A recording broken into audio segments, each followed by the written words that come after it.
Hi guys, मेरे YouTube channel पर आपका हार्दिक स्वागत है। अगर आपने अभी तक चैनल को सब्सक्राइब ना किया तो सब्सक्राइब कर लें, बेल आइकन पर हिट कर दें, उसके बाद ऑल पर क्लिक कर दें ताकि आने वाले सभी नोटिफिकेशन आपको टाइम टू टाइम मिलते रहें। वीडियो को लाइक और कमेंट ना किया तो लाइक और कमेंट कर दें, ज़्यादा से ज़्यादा फ्रेंड के साथ शेयर करें ताकि जो मेरे यूट्यूब चैनल पर इंटेलिजेंट गैसिंग का ऑसम सेशन चल रहा है, सीरीज चल रही है, तो इसका फ़ायदा सभी को मिल सके, क्योंकि ये जो है एक स्मार्ट मेथड के अंतर्गत आता है।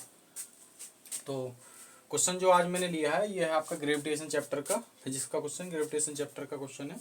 और ये आपके AIPMT मेंस 2011 में आया हुआ क्वेश्चन है, मतलब all India pre medical test आपके मेडिकल इंट्रेंस में आया हुआ क्वेश्चन है। तो देखते हैं, क्वेश्चन कह रहा है कि particle of mass small m is throne upward from the surface of the अर्थ, कि अर्थ की सरफेस से एक पार्टिकल, एक कण मास m, द्रव्यमान m का फेंका जाता है ऊपर की तरफ, ठीक है, with a velocity u velocity, small u velocity फेंका जाता है। The mass and the radius of the earth are respectively capital M and capital R।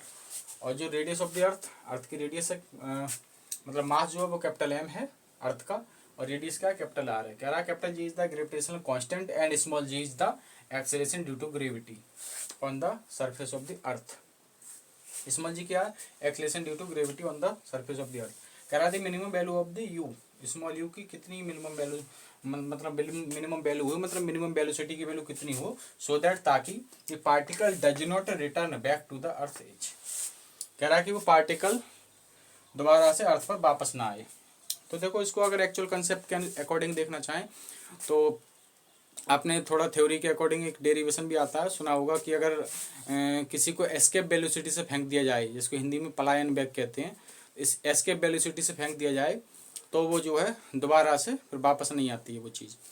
तो इसके लिए कंसेप्ट ये रहेगा, जैसे एक्चुअल कंसेप्ट बताना मेरा मोटो तो नहीं है, क्योंकि मेरा मेन उद्देश्य है कि आपको या तो क्वेश्चन बिल्कुल उसका कंसेप्ट, रियल कंसेप्ट समझ में नहीं आ रहा है कि क्या कह रहा है क्वेश्चन, कैसे करना है हमको, या फिर दूसरा केस जब आपके पास कम टाइम बचा है, एग्जाम खत्म होने में कम टाइम बचा है, तब जो तरीके लगाते हैं और उससे आंसर के करीब या फिर एग्जैक्ट आंसर तक पहुंच जाते हैं, वो तरीके मैं मेनली डिस्कस कर रहा हूँ इंटेलिजेंट गैसिंग की सीरीज में। लेकिन फिर भी आपको एक्चुअल मेथड बोल के बता देता हूँ पूरा, आप करना चाहें तो उससे भी कर सकते हैं।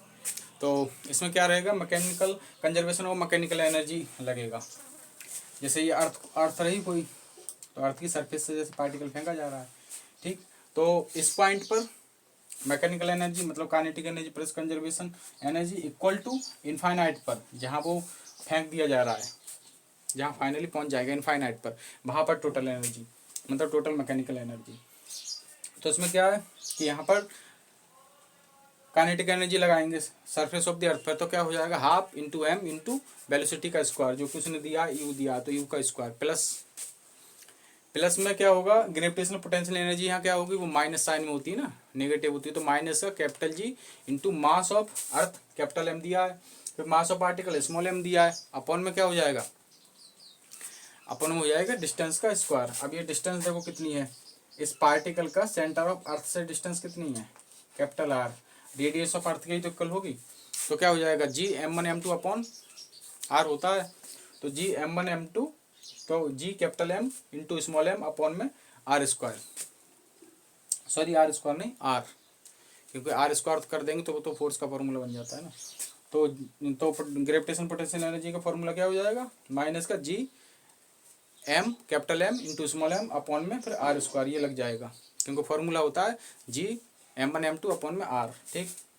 तो equal to total energy, total mechanical energy at infinite, तो वहाँ क्या हो जाएगा, जीरो हो जाएगी टोटल मैकेनिकल एनर्जी इनफाइनाइट पे। तो इस तरीके से सॉल्व करके उसकी वैल्यू निकल के आ जाती है।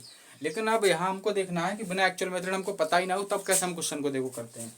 तो देखो, इसमें मैंने बताया था डायमेंशनल एनालिसिस का जब प्रोसेस अप्रोच करने की कोशिश करते हैं कि देखते हैं कि क्या पता डायमेंशन से हो जाए। डायमेंशन का बस इतना ही अप्रोच होता है कि पूरा क्वेश्चन को आप बिल्कुल भी मत ध्यान दो कि क्या कह रहा है क्या नहीं, बस लास्ट ये बस सही से मोटा मोटा पढ़ कर ये बस समझ लीजिए कि पूछा क्या गया क्वेश्चन में।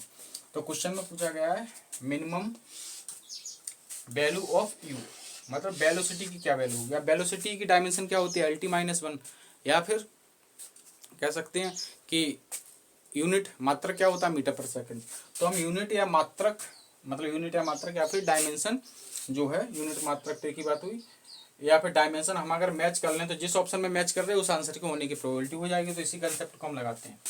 तो इसमें क्या होता है, देखो इस तरीके से इसमें कैपिटल जी का अगर आप डायमेंशन अलग से निकालोगे तो इसमें टाइम लगेगा। वैसे मुझे तो डायरेक्ट ध्यान रहता है, मेरे तो रिफ्लेक्स में है, ऐसे करके करता हूँ MLT, फिर 132 लिखता हूँ, फिर किनारे किनारे वाले की तरफ माइनस माइनस हो जाता है, मतलब M-1 L+3 और T-2।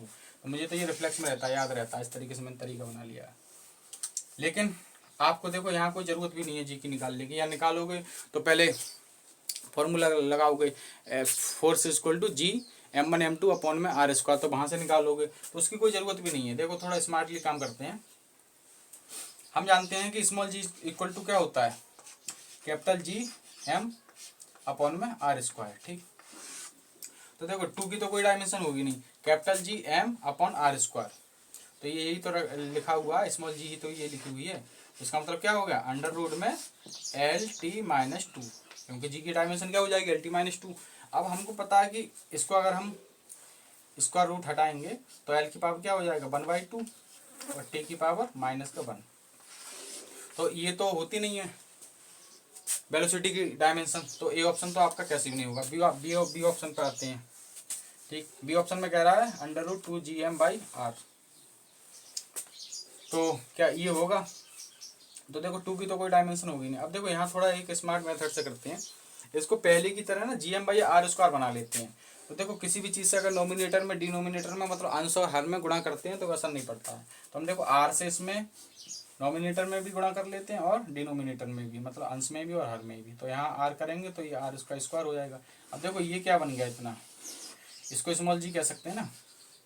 तो अब डायमेंशन देख लो, 2 का तो कोई होगा ना, जी की क्या हो जाएगी भाई LT-2, और ये क्या है रेडियस, तो इसकी क्या हो जाएगी L हो जाएगी। तो जब बाहर निकालेंगे तो ये L² हुआ है यहाँ पे, लेकिन बाहर निकालेंगे तो ये L बन जाएगा, और ये T की पावर क्या बन जाएगा, -1। तो देखो ये साफ साफ LT-1 क्या है, यही तो होती है स्पीड या वेलोसिटी की डायमेंशन। तो हमारे बी आंसर होने की प्रोबेबिलिटी बन गई है। अभी कह नहीं सकते कि यही आंसर है, और कोई चेक कर लेते हैं। तो देखो इसमें तो डायरेक्ट ये देख लेना, 2 की कोई डायमेंशन होगी नहीं, जी की क्या करेंगे LT-2 हो जाएगा, और मास का कैपिटल M अपॉन में R, उसका मतलब L का स्क्वायर। अब एक L यहाँ से कट जाएगा तो ये ऊपर जाएगा, तो ये -1 हो जाएगा। अब देखो इसको अगर स्क्वायर रूट को हटाएंगे तो L की पावर -1/2 -1/2, T की पावर -1 और M की पावर +1/2।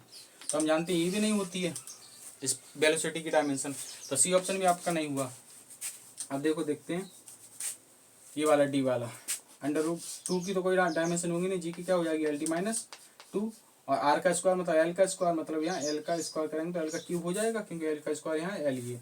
अब देखो इसका क्या करेंगे, स्क्वायर रूट हटाएंगे तो L की पावर 3/2 और T की पावर -1, क्योंकि स्क्वायर रूट का क्या मतलब होता है, पावर 1/2 होती है, तो पावर की आपस में मल्टीप्लाई हो जाती है। तो इस तरीके से L की पावर 3/2, T की पावर -1। अब हम जानते हैं ये भी नहीं होती है वेलोसिटी की डायमेंशन, इसका मतलब डी ऑप्शन भी नहीं होगा। अरे ये क्या हो गया, ये तो 3 ऑप्शन एलिमिनेट हो गए, ये तो बहुत ही बढ़िया बात है। देखो ए भी ऑप्शन एलिमिनेट हो गया, सी ऑप्शन एलिमिनेट हो गया और डी ऑप्शन एलिमिनेट हो गया। इस तरीके से क्या हुआ, हमारा आंसर केवल बचा बी, मतलब बी हमारा प्रोबेबिलिटी ही नहीं, 50% प्रोबेबिलिटी के बाद छोड़ो, पूरा आपका +4 मार्क्स बन गया। 100% पूरी तरीके से आपका सही हो गया आंसर। मतलब ऐसे तो एक्चुअल मेथड से करते तब भी कहीं ना कहीं गलती रहने के चांसेस रहते, कहीं ना कहीं टाइम लगता, और यहाँ ये इस तरीके के मेथड को क्रॉस चेक मेथड भी कह सकते हैं। और देखो आपने 3 ऑप्शन एलिमिनेट कर दिए, तब तो आपका पूरी तरीके से क्वेश्चन ही बिल्कुल सही हो गया, मतलब +4 बिल्कुल आंसर के करीब नहीं, बिल्कुल एग्जैक्ट आंसर तक आप पहुँच गए। तो इसी तरीके से स्मार्ट मेथड चल रहा है मेरी इंटेलिजेंट गेसिंग सीरीज़ पर, काफ़ी मेहनत भी करनी पड़ रही है। तो आप भी सपोर्ट करें, ज़्यादा से ज़्यादा शेयर करें, लाइक करें, कमेंट करें, चैनल को सब्सक्राइब करके रखें, और नोटिफिकेशन पर बेल आइकन को प्रेस करके नोटिफिकेशन पर क्लिक कर दें, ऑल पर क्लिक कर दें, ताकि सभी नोटिफिकेशन आपको मिलते रहें। आगे वीडियो देखने के लिए बहुत बहुत धन्यवाद।